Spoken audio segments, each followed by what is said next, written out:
തൊട്ടുപോലെ തന്നെ. കുറച്ചു മുമ്പ് കണ്ട രശ്മിയായിരുന്നില്ല അവളപ്പോൾ. അവളെ പറഞ്ഞതിന്റെ അമർഷാണ് എന്റെ ദേഹത്ത് തീർക്കുന്നെങ്കിൽ താൻ കേട്ടോ. അവളെ താൻ കാണുന്നതിനും പരിചയപ്പെടുന്നതിനൊക്കെ ഒരുപാട് മുമ്പ് എനിക്ക് അവളായിട്ട് ബന്ധമുണ്ടായിരുന്നു. ഒരേ കോളേജിൽ ഒരേ ബെഞ്ചിലിരുന്ന് ഒന്നിച്ച് പഠിച്ചവരാ ഞങ്ങൾ. അവള് പക്ഷെ താൻ പറയുന്ന പോലെ തൊട്ടാവാടിയായ പാവ ആമിയായിരുന്നില്ല. തൻ്റെ ഇടിയും തന്നിഷ്ടക്കാരെയും തലതെറിച്ചവളെന്ന് കോളേജ് മൊത്തം വിളിക്കപ്പെടുന്ന ഞങ്ങളുടെ ജെനി, അന്ന ജെന്നിഫർ, അതവളുടെ യഥാർത്ഥ പേര്. നീ കരുതുന്ന പോലെ നിന്നോടുള്ള ദിവ്യപ്രേമം മൂത്ത് അനുരാഗവിശയായി നിന്റെ താരി നെഞ്ചിലെ ചൂടും കൊതിച്ച് വലതുകാലിച്ച് വന്നൊന്നല്ല അവളിവിടെ. അവളുടെ വരവിന് വ്യക്തമായിട്ടൊരു ലക്ഷ്യമുണ്ടായിരുന്നു. എനിക്ക് വേണ്ടിയാ അവൾ ഈ നാടകങ്ങളൊക്കെ കളിച്ച്. നിന്നോട് പറഞ്ഞും കാണിച്ചെല്ലാം പച്ച കള്ളായിരുന്നു. എല്ലാം വെറും അഭിനയം മാത്രമായിരുന്നു. കേട്ടതൊന്നും വിശ്വസിക്കാനാവാതെ നിൽക്കുകയായിരുന്നു ഞങ്ങൾ. സാറൊന്നും ഉൾക്കൊണ്ടിട്ടില്ലെന്നും ആ മുഖത്ത് നിന്ന് എനിക്ക് മനസ്സിലായി. പറഞ്ഞൊന്നും പാർത്തിന് വിശ്വാസം ഇല്ലെങ്കിൽ ഇങ്ങോട്ട് നോക്ക്. ഈ ഫോട്ടോസ് ഇയാൾ കണ്ടിട്ടുള്ള സാരിയും ചേലയും മാത്രം ചുറ്റി ശീലിച്ച നാടൻ പെൺകുടിയാണ് ഇതിലുള്ളതെന്ന് കണ്ടു നോക്ക്.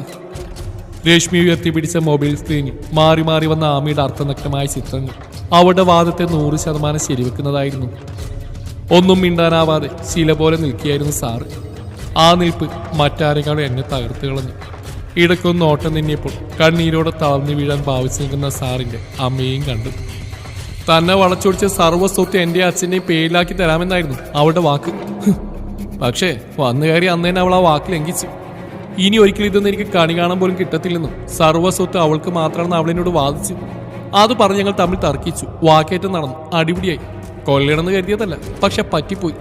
ഞാൻ അവളെ പിടിച്ചെള്ളിയപ്പോൾ ഭിത്തിയിൽ തലയിടിച്ച് അടിതെറ്റിയ അവൾ താഴേക്ക് വീണ്. താഴേക്ക് എത്തുമ്പോൾ അവളുടെ ജീവൻ പോയിരുന്നു. അത് പറയുമ്പോഴും രശ്മിയുടെ കണ്ണോ നനയാതിരുന്നാണ് എന്നെ ഏറെ അതിശയിപ്പിച്ച്. കൊല്ലാനോ കൊല വിളിക്കാനോ കേൾപ്പില്ലാതെ തലകുമ്പിട്ടിരിക്കുന്ന എൻ്റെ സാറിൻ്റെ മുഖം കാണാൻ എനിക്ക് കിട്ടിയ അടിയുടെ വേദനയെല്ലാം ഞാൻ മറന്നു. ഓടിച്ചെന്ന് ആ ശരീരത്തോട് ചേർന്നിരിക്കണമെന്നും ആ കണ്ണീരൊപ്പണമെന്നും ഞാൻ വല്ലാതെ ആശിച്ചു. പെട്ടെന്ന് രശ്മിയുടെ കവിളത്ത് പതിഞ്ഞത് സാറിന്റെ അമ്മയുടെ വലം കൈയായിരുന്നു. ഇപ്പൊ ഇറങ്ങിക്കോണേ എല്ലാവരും ഇവിടുന്ന്. ഇനി ഇങ്ങനെ ഒരു കൂടപ്പിറപ്പുകളോ മരുമക്കളോ എനിക്ക് വേണ്ട. എന്റെ കുട്ടി എന്നോടൊന്ന് പറഞ്ഞിരുന്നെങ്കിൽ നിങ്ങൾക്ക് എന്നെ പടിയിറങ്ങേണ്ടതായിരുന്നു. പക്ഷേ അവനത് ആവശ്യപ്പെടായിരുന്നു നിങ്ങളെ പേടിച്ചിട്ടല്ല, മറിച്ച് എന്നെ ഓർത്തിട്ടാ. എന്റെ മനസ്സ് വേദനിച്ചാലോ എന്ന് കരുതിയിട്ടാ. ഇനി എനിക്ക് ആരും വേണ്ട. എനിക്ക് എന്റെ മോനും അവനും ഞാനും മാത്രം മതി. ദ്രോഹിച്ച് മതി. ഇങ്ങനെ പോയി തരും എല്ലാവരും. തേങ്ങലോട് അമ്മ അകത്തേക്ക് പോയതും സാറ് മുകളിലേക്ക് ഓടിക്കയറുന്ന കണ്ടു. എനിക്കെന്തോ വല്ലാത്ത പേടി തോന്നി. ആ മനസ്സ് വീണ്ടും കടിഞ്ഞാണില്ലാതെ കുതിച്ച് ചാടുമോ എന്ന് ഞാൻ ഭയപ്പെട്ടു. വേദന മറന്ന് ഞാനും പിന്നാലെ ഓടി. മുറിക്കരികിലെത്തുമ്പോഴേ കേട്ടു അകത്ത് എന്തൊക്കെയോ വീണുടയുന്ന ശബ്ദം. എന്റെ കൃഷ്ണ കാത്തോളണി. അകത്തേക്ക് കടന്നു നിലത്ത് ചിന്നിച്ചിതര ചില്ലിൽ നിന്നും ചെറിയൊരു ചീളന്റെ കാലിൽ തുളഞ്ഞു കയറി. അറിയാതെ വേദനയുടെ സീൽക്കാരം ഉയർന്നു. അപ്പോഴും ആള് സംഹാര താണ്ഡവത്തിലായിരുന്നു. ഫ്ലവർ വേഴ്സും ബെഡ് ലാമ്പും അലമാര ചില്ലി ഒരാളുടെ പകയിൽ രക്തസാക്ഷികളായി മാറിയിരുന്നു. സർ, ഞാൻ ദയനീയമായി വിളിച്ചു. കനലെരിയുന്ന ഒരു നോട്ടമായിരുന്നു. ഇനി നിനക്കെന്താ വേണ്ടത്? ദാ എന്റെ ജീവൻ കൂടെ ബാക്കിയുണ്ട്, എടുത്തോ. അതോടെ പാർത്തിന്റെ അധ്യായം എവിടെ അവസാനിക്കട്ടെ. അങ്ങനെയൊന്നും എന്നോട് പറയല്ലേ സർ. എനിക്ക് ഒന്നും വേണ്ട. സാറിന് എങ്ങനെ കാണാനുള്ള സങ്കടം മാത്രമേ എനിക്കുള്ളൂ.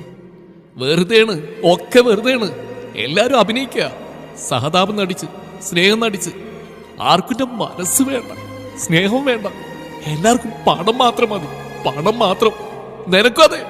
നീയും അഭിനയിക്കുന്നതിന്റെ പണത്തിന് വേണ്ടിയിട്ട് മാത്ര. ഈ കാണിക്കുന്ന സ്നേഹമൊക്കെ കപട, വെറും നാട്യം. വീണ്ടും വീണ്ടും എന്നെ ഒരു വിട്ടിയാക്കാനുള്ള നാട്യം. പോയിക്കോ. ആരെയും കാണേണ്ട എനിക്ക്. ആരും എന്നെ ഓർത്ത് ദുഃഖിക്കാൻ വേണ്ട. തീർന്നു. ഇന്നത്തോടെ ഇവിടെ വെച്ചെല്ലാം തീർന്നു. എന്റെ മുഖത്തേക്ക് നോക്കാതെ അത്രയും പറഞ്ഞ് ആള് ഷെൽഫ് തുറന്നു എന്തോ എന്റെ മുഖത്തേക്ക് എറിഞ്ഞു. ഇന്നാ എടുത്തോ, എന്നിട്ട് വേണ്ട അത്രാന്ന് വെച്ചാൽ എഴുതിയെടുത്തോ. പിന്നെ കണ്ടേക്കുന്നത് ഇവിടെ. എടുക്കാനുള്ളതൊക്കെ എടുത്ത് ഇറങ്ങിയേക്കണം ഇവിടുന്ന്. ഇനിയൊരു പറച്ചിലുണ്ടാവില്ല. എനിക്ക് നേരെ പരുഷമായിരുന്ന ഓട്ടം പറഞ്ഞ് സാറ് പുറത്തേക്ക് പോയി. കരഞ്ഞു പോയിരുന്നു ഞാൻ. ഒക്കെ അഭിനയാണത്രേ, നാട്യമാണത്രേ. ആണോ? ഈ പവിയുടെ കണ്ണീര് വെറും കള്ളത്തരമാണോ? സ്നേഹിക്കായിരുന്നില്ല ഞാൻ, ആരാധിക്കായിരുന്നില്ല ഞാൻ.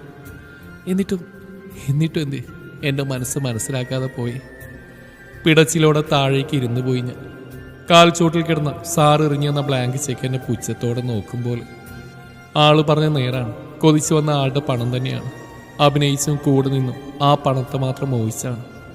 പക്ഷേ ഇപ്പൊ കൊതിക്കുന്നത് ഇത്തിരി സ്നേഹത്തിനാണ്, പ്രണയം നിറച്ചൊരു നോട്ടത്തിനാണ്, മുമ്പ് നൽകിയ അതേ കരുതലിനാണ്. നീയെങ്കിലും അറിയണുണ്ടോ കൃഷ്ണ എൻ്റെ ഉള്ളിലെ പെടച്ചില്? ഒത്തിരി ഗോപികമാരുടെ ഉള്ളം കവർന്നവനല്ലേ നീ? അറിയാതെ പോവാണ് നീയും എൻ്റെ മനസ്സ്. കരഞ്ഞ് കണ്ണീര് പറ്റിയിരുന്നു എൻ്റെ. ബാഗുമെടുത്ത് പുറത്തേക്ക് ഇറങ്ങിയപ്പോൾ കണ്ടു ഓരോരുത്തരായി പടിയിറങ്ങുന്നത്. രശ്മിയെ സ്വീകരിക്കാൻ മാത്രം പ്രത്യേകം ചിലരുണ്ടായിരുന്നു. കേരള പോലീസ്. കയ്യാമ വെച്ച് അവളെ പോലീസുകാർ കൊണ്ടുപോകുമ്പോൾ ഓർത്തുപോയത് ഈ വരികളാണ്. താൻ നിരന്തരം ചെയ്യുന്ന കർമ്മങ്ങൾ താൻ അനുഭവിച്ചിടുകയെന്നേ വരും. എല്ലാവരുടെയും ഊഴം കഴിഞ്ഞു. സ്വയം ചെയ്തു വെച്ച കർമ്മഫലങ്ങളുടെ പാണ്ഡവും പേറി ഓരോരുത്തരും പടിയിറക്കപ്പെട്ടു. അടുത്തത് ഞാനാണ്. സ്നേഹബന്ധനത്തിന്റെ ചങ്ങലയിൽ അടിമപ്പെട്ട് ചലിക്കാനാവാതെ നിൽക്കുകയാണ് ഞാൻ. ഒരു മടക്കം എന്നും അനിവാര്യമാണ്. പഠിച്ചിട്ടും പഠിക്കാത്തതിൻ്റെ എൻ്റെ മനസ്സ്. അമ്മേനെ ഒന്ന് കാണുന്നുണ്ടായിരുന്നു. എല്ലായിടത്തും കണ്ണോടിച്ചു, കണ്ടില്ല. അല്ലെങ്കിലും അതിൻ്റെ ആവശ്യമില്ല. ഞാനിവിടെ ആരുമല്ല. കരയരുതെന്ന് 100 ആവർത്തി മനസ്സിൽ ഉറപ്പിച്ചിട്ട് പിന്നെയും കരഞ്ഞു പോവാണ്. കണ്ണമർത്തി തുടച്ചു. ബാഗ് കയ്യിലെടുത്ത് പതിയെ നടന്നു. പെട്ടെന്ന് അമ്മ ഓടി വരുന്ന കണ്ടു. ധൃതിപ്പെട്ട് കാറിനടുത്തേക്ക് കയറുന്നുണ്ട്. കണ്ണുകൾ നിറഞ്ഞിട്ടുണ്ട്.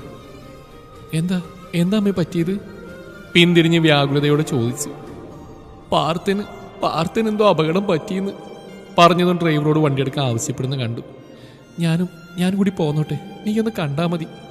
ചോദിക്കാതിരിക്കാൻ തോന്നിയില്ല. ഒന്നും പറഞ്ഞില്ലെങ്കിലും ഡോറ് തുറന്നു തന്നു. യാത്രയിൽ അത്രയും ഞാൻ പ്രാർത്ഥനയിലായിരുന്നു. എൻ്റെ കൃഷ്ണ കാത്തോളനെ കേട്ടോ. ഇത്രയ്ക്ക് ടെൻഷൻ അടിക്കാൻ മാത്രമൊന്നുമില്ല പത്മാമ്മേ. അവന് ചെറിയ പരിക്കേ ഉള്ളൂ. ഇന്നൊരു ദിവസം ഒബ്സർവേഷൻ കിടന്നിട്ട് നാളെ വീട്ടിൽ പോകാം. അമ്മയെ ചേർത്ത് പിടിച്ച് ഡോക്ടർ പറയുന്നത് കേട്ടു. സാറിൻ്റെ ഫ്രണ്ടാണെന്ന് തോന്നുന്ന ഡോക്ടർ.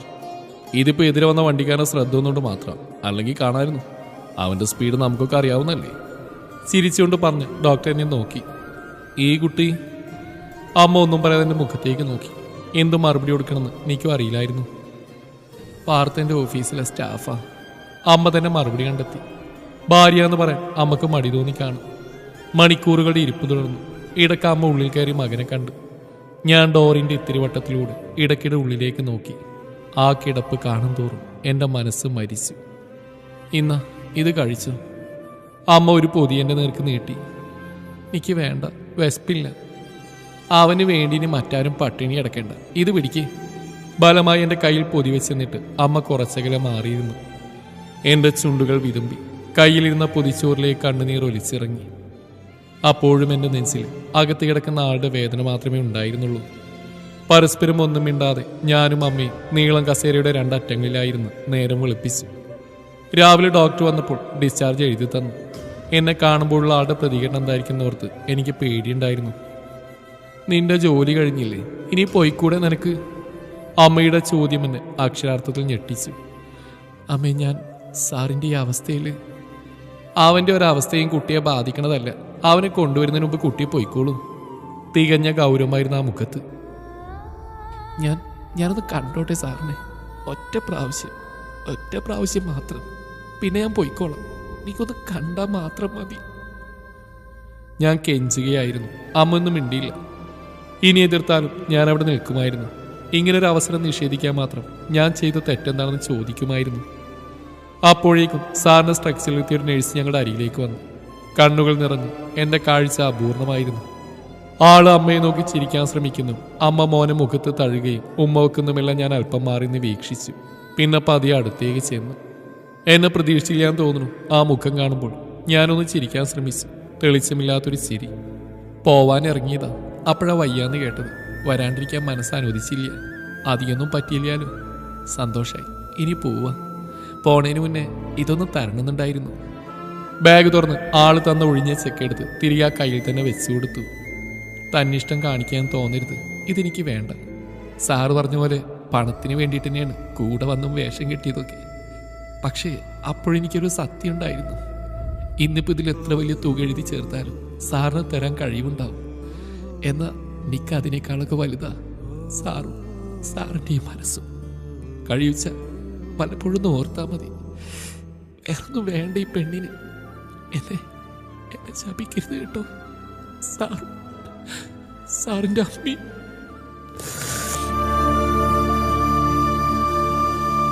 ചങ്ക് പറയുന്ന വേദനയോടെ തിരിഞ്ഞു നടക്കുമ്പോൾ വെറുതെയെങ്കിലും ആശിച്ചു പോയി എൻ്റെ മനസ്സ്. ഒന്ന് തിരിച്ചു വിളിച്ചെങ്കിലെന്ന്, ഒരിക്കൽ കൂടി പവിയെന്ന് ആ അധരങ്ങൾ മന്ത്രിച്ചെങ്കിലെന്ന്. വന്നപ്പോൾ മുതൽ ഞാൻ ശ്രദ്ധിക്കുന്നുണ്ട് ഈ മുഖത്തിനൊരു വാട്ടം. ജോലി പോയതിൻ്റെ സങ്കടമല്ല. പിന്നെന്താ എൻ്റെ പവിക്കുട്ടിയുടെ മനസ്സിന് ഇത്രയ്ക്ക് വല്ലാത്തൊരു സങ്കടം. എന്നെ താടി പിടിച്ചു വരുത്തി ഇത്തിരി കൊഞ്ചലോടെ ചേച്ചി അത് ചോദിച്ചപ്പോൾ ഒന്നും പറയാതിരിക്കാൻ തോന്നിയില്ല എനിക്ക്. അല്ലെങ്കിലും ചേച്ചിയോടൊന്നും മറച്ചു വെക്കണ ശീലം എനിക്കില്ലാലോ. ആ മാറിലേക്ക് മുഖം പൂഴ്ത്തി കുറെ കരഞ്ഞു. എല്ലാം പറഞ്ഞു. എന്തോ മനസ്സിന്റെ ഭാരം കുറച്ചെന്ന് കുറഞ്ഞ പോലെ. ദേവിയെ, എന്നാലും എവിടുന്ന് കിട്ടിൻ്റെ കുട്ടിക്ക് ധൈര്യമൊക്കെ? കേട്ടിട്ട് എന്നെ പേടിയാവണം എനിക്ക്. പോട്ടെ, സാരില്ല, അതവിടെ കഴിഞ്ഞു എന്ന് കൂട്ടിയാൽ മതി. അവരൊക്കെ വലിയ ആൾക്കാരല്ലേ മോളെ. നമ്മളെപ്പോഴുള്ള മനസ്സൊന്നും അവർക്ക് കാണാൻ കഴിഞ്ഞൊന്നും വരില്ല. ചേച്ചി എന്നെ ആശ്വസിപ്പിച്ചു. എൻ്റെ മനസ്സ് കാണാൻ ശ്രമിക്കുകയും വേണ്ട. എന്നാലും എന്നോട് ദേഷ്യമില്ലെന്നൊന്നും പറയായിരുന്നില്ലേ സാറിന്? ഒന്ന് ചിരിക്കായിരുന്നില്ല എന്നോട്? എൻ്റെ മുഖത്തേക്കൊന്ന് നോക്കിയാലും ചെയ്യായിരുന്നില്ലേ? ഇങ്ങനെ കടലോളം കണ്ണീര് തരണ്ടായിരുന്നു എനിക്ക്. ഞാനും പാവല്ലേ ചേച്ചി. മുഖം പൊത്തി വീണ്ടും വീണ്ടും കരഞ്ഞു. മുഖത്തെ മറച്ച കൈകൾ ചേച്ചി പതിയെ വേർപ്പെടുത്തി. എന്താ മോളെ നിന്റെ മനസ്സിൽ? അറിയില്ല, എനിക്കറിയില്ല. ആദ്യമൊക്കെ പേടിയായിരുന്നു, പിന്നെ അത് ബഹുമാനായി, പിന്നെ തോന്നിയത് സാധാപായിരുന്നു. പിന്നെ എനിക്കൊന്നും അറിയണില്ല ചേച്ചി. വേണ്ട മോളെ, അരുതാത്തൊന്നും മനസ്സിൽ പ്രതിഷ്ഠിക്കണ്ട. അത് നിന്റെ ഈ കണ്ണീരിനെ തോരാൻ അനുവദിക്കില്ല. സ്നേഹം ചില സമയത്ത് നമുക്ക് വല്ലാത്ത ബാധ്യതയായി തീരും. എത്ര കൊടുത്തു തീർത്താലും തീരാത്തൊരു ബാധ്യത. ആ ബാധ്യത പിന്നെ നമ്മുടെ സമനില തെറ്റിക്കും. നമ്മളല്ലാതായി തീരും. പക്ഷെ എനിക്ക് കഴിയും തോന്നണില്ല. മറക്കണമെന്ന് മനസ്സ് പറയുമ്പോൾ പിന്നെ സ്നേഹിച്ച് പോവാ ഞാൻ. കണ്ണു കലങ്ങി ചേച്ചിയുടെ മടിയിൽ തലയാഴ്ച കിടന്നു. ആത്മാർത്ഥമായ സ്നേഹം പലപ്പോഴും അങ്ങനെ തന്നെയാണ് കുട്ടി. പക്ഷേ വിധിയില്ലാത്തതിനെ സ്നേഹിക്കുന്നതിന് പകരം മറക്കാനുള്ള കാരണം കണ്ടെത്തണം. അതാ നല്ലത്. മുരളിയേട്ടനെ കള്ളുപിടിച്ചൊന്ന് ഉപദ്രവിക്കുമ്പോഴോ എന്നോട് ദേഷ്യപ്പെടുമ്പോഴോ ഒന്നും ഞാൻ ആ മനുഷ്യനെ വെറുത്തിട്ടില്ല. പകരം സ്നേഹിച്ചിട്ടേ ഉള്ളൂ. പക്ഷേ നമുക്ക് പകരം മറ്റൊരാൾ ആ സ്ഥാനത്ത് കാണുന്നത് ഏത് പെണ്ണിനാ സഹിക്കാൻ കഴിയുക? എനിക്കും കഴിഞ്ഞില്ല. എന്നാലും മറ്റൊരാളെ മുരളിയേട്ടൻ്റെ സ്ഥാനത്ത് എനിക്ക് സങ്കല്പിക്കാൻ കഴിഞ്ഞിട്ടില്ല. ഇനി കഴിയുമെന്നും തോന്നണില്ല. അതാ പെണ്ണിൻ്റെ മനസ്സ്. ഒരാളിൽ കുരുങ്ങിക്കിടന്ന് ഊരിപ്പോരാൻ പാടാ. അറിഞ്ഞുകൊണ്ട് കുടുങ്ങിപ്പോകരുത്. എൻ്റെ കുട്ടിയുടെ മനസ്സ് നിയന്ത്രിക്കണം. ഞാനൊന്നും പറഞ്ഞില്ല. എൻ്റെ മനസ്സ് നൂലുപൊട്ടിയ പട്ടമായി വാനിൽ പറക്കുകയായിരുന്നു. നീ എണീക്ക്, ആ മുഖമൊക്കെ ഒന്ന് കഴുകി വാ. ഞാൻ നിനക്കൊരു ചുരിദാർ തയ്ച്ചു വെച്ചിട്ടുണ്ട്. അതൊന്നിട്ട് പാകം നോക്ക്. ഒന്നുമില്ലെങ്കിൽ ഒരു നല്ല കാര്യം നടക്കാൻ പോവല്ലേ, വാ. ചേച്ചി എൻ്റെ കഴുത്തിലൂടെ കൈ ചുറ്റി ഒപ്പം നടത്തിച്ചു. നല്ല കാര്യം എന്താ? എനിക്കൊന്നും മനസ്സിലായില്ലല്ലോ. അതൊക്കെ നീ ഈ വഴിയെ അറിയും. ഇപ്പൊ പോയി പറഞ്ഞ പണി ചെയ്യും. അപ്പോഴേക്കും ചേച്ചി നിനക്ക് നല്ലൊരു ചായ അനത്തി തരാട്ടോ. എന്നെ മുറിയിലേക്ക് തള്ളിവിട്ട് ചേച്ചി അടുക്കളയിലേക്ക് പോയി. എന്നാലും എന്താവും ചേച്ചി ഉദ്ദേശിച്ച്? ഞാൻ ആലോചനയോട് അങ്ങനെ തന്നെ നിന്നു. എൻ്റെ കുട്ടി ആകെ ക്ഷീണിച്ചു. മുഖത്ത് പരുതി കൊണ്ട് അച്ഛൻ പറഞ്ഞപ്പോൾ ഞാൻ ചിരിച്ചു. മക്കൾ അടുത്തില്ലാത്ത എല്ലാ അച്ഛന്മാരുടെയും അമ്മമാരുടെയും സ്ഥിരം പരാതിയല്ലേ ഇത്. എനിക്കൊരു ക്ഷീണമില്ല, ഒക്കെ അച്ഛന് വെറുതെ തോന്നുന്നതാ. ഞാൻ അച്ഛനോട് ചേർന്നിരുന്നു. എന്നാലും അച്ഛന് നല്ല മാറ്റമുണ്ടല്ലേ അമ്മേ? ആളിപ്പോൾ മുമ്പത്തേക്കാൾ ഉഷാറായിട്ടുണ്ട്. അതൊക്കെ ചേച്ചിയുടെ വീൽ ചെയറിന്റെ പവറാ. ഇപ്പൊ ഫുൾ ടൈം ഇതിലല്ലേ? മാളു ചിരിയോടെ പറഞ്ഞു. എൻ്റെ മനസ്സ് സാറിനോടൊപ്പം എത്തി. ഉള്ളിലൊരു വേദന പോലെ. കണ്ണു നിറയുന്നു തോന്നിയപ്പോൾ മുഖമൊന്ന് ചരിച്ച് മറ്റെങ്ങോട്ടോ നോക്കി. ചേച്ചി എന്തെങ്കിലും പറഞ്ഞോ മോളോട്? അച്ഛൻ ചോദിച്ചു. പ്രത്യേകിച്ചൊന്നും പറഞ്ഞില്ല. എന്തേച്ചാ? അത് വേറൊന്നല്ല, നമ്മുടെ ഗോവിന്ദന്റെ മോനില്ലേ ശരത്ത്, അവന് വേണ്ടി നിന്നെ ഒന്ന് ആലോചിച്ചാലോന്ന് അവരായിട്ട് പറഞ്ഞതാ. അവനിപ്പം മാഷാണല്ലോ ഇവിടുത്തെ സ്കൂളിലേ. ഒട്ടും പ്രതീക്ഷിച്ചിരുന്നില്ല ഇങ്ങനെയൊരു നീക്കം. എൻ്റെ ഭാഗ്യമെന്നാ കേട്ടവരൊക്കെ പറയുന്നു. അതിനേക്കാളും വലിയ കാര്യം എന്താ വെച്ചാ അവർക്ക് മോളെ പഠിപ്പിക്കാനും ഉദ്ദേശമുണ്ടത്രേ. നീ പഠിക്കാൻ പിടിക്കാന്ന് അവർക്കും അറിയാലോ. അത് പറഞ്ഞ അമ്മയാണ്. എനിക്കിപ്പോൾ കല്യാണമൊന്നും വേണ്ട അച്ഛാ. അത്രേ പറഞ്ഞോളൂ. വേഗം ഓടിപ്പോയി ഞാൻ അവിടുന്ന്. കഴിയില്ല, എനിക്കിനിയും കഴിയും തോന്നണില്ല. ചേച്ചി ഒന്ന് പറയാം അച്ഛനോട്, എനിക്കിത് വേണ്ടാന്ന്. എനിക്ക് ഒന്നും പറയാൻ കഴിയാതെ ആ നെഞ്ചിലേക്ക് വീണുപോയി ഞാൻ. പെട്ടെന്ന് മുഖമുയർത്തി ചേച്ചിയെ നോക്കി. ഞാനൊന്ന് വിളിച്ചോട്ടെ സാറിനെ? എന്തിന്? ചേച്ചി നെറ്റി വിളിച്ചു. വെറുതെ പോയിട്ടൊന്ന് വിളിച്ചുകൂടിയില്ലാന്ന് തോന്നില്ലേ സാറിന്? ഇത്ര എളുപ്പം മറന്നുപോയെന്ന് കരുതി കാണില്ലേ സാറ്? ഞാൻ ഉദ്യോഗത്തോടെ ചോദിച്ചു. നീ മറന്നു കരുതാൻ മാത്രം നിന്റെ സാറ് നിന്നെ ഓർക്കുന്നുണ്ടാവും പവിയെ. ചേച്ചിയുടെ ചോദ്യം പെട്ടെന്നായിരുന്നു. എൻ്റെ മനസ്സൊന്ന് പിടഞ്ഞു. അതേ ചോദ്യം എൻ്റെ മനസ്സാക്ഷി എന്നോട് തന്നെ വീണ്ടും വീണ്ടും ചോദിച്ചുകൊണ്ടിരുന്നു. എന്നെ ഓർക്കുന്നുണ്ടാവുമോ സാറ്?